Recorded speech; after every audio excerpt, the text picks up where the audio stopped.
ഒരു 8 മണിയാകുമ്പോഴത്തേക്കും ഭയങ്കര വെയിലും അതേപോലെ തന്നെ ചൂടുമായിരിക്കും. പക്ഷേ അതിന് മുന്നേ കുറച്ച് നേരത്തെ എണീക്കുകയാണെങ്കിൽ ഇതേപോലെ ചെറിയൊരു തണുപ്പും കിട്ടും. അതേപോലെ തന്നെ നല്ല അടിപൊളി മഞ്ഞൊക്കെ ആയിട്ടുള്ളൊരു ക്ലൈമറ്റാണ് കേട്ടോ. അപ്പോൾ ഞങ്ങൾ കുറച്ച് നേരം ഇങ്ങനെ സൊള്ളിയും കൊണ്ടിരുന്നതാണ്. അച്ഛനത് അവിടെ പത്രം വായിച്ചുകൊണ്ടിരിക്കുകയാണ്. അപ്പോൾ നമ്മളിന്ന് സൺഡേ ആയതുകൊണ്ട് തന്നെ കടൽമാട് പോകാനുള്ള ചെറിയ പ്ലാനുണ്ട്. അപ്പോൾ നേരത്തെ പോയിട്ട് വേഗം വരണം. ഏട്ടന് വൈകുന്നേരം എന്തോ ഒരു എക്സാം ഉണ്ട്.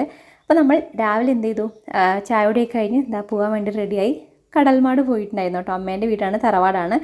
അങ്ങനെ പോയി വന്ന് ഞങ്ങളിതാ ഒരു മാങ്ങ ഉണ്ടായിരുന്നു. ഏട്ടൻ അപ്പോൾ എക്സാം എഴുതാൻ വേണ്ടി മേലെ പോയി. അപ്പോൾ ഞാനൊന്നും ചെയ്യാനില്ലാണ്ടിരിക്കുകയാണ് കേട്ടോ. നിച്ചൂട്ടനാണെങ്കിൽ ഉറക്കത്തിലുമാണ്.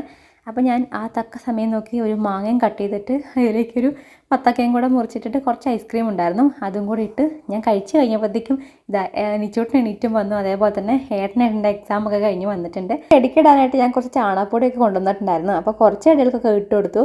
പിന്നെ ഈ ഫുള്ളിടാൻ ഒരുപാട് ചെടികളിലേയും കൊണ്ട് അടുത്ത ദിവസം ആവട്ടെ എന്ന് വെച്ച് മാറ്റി വെച്ചു.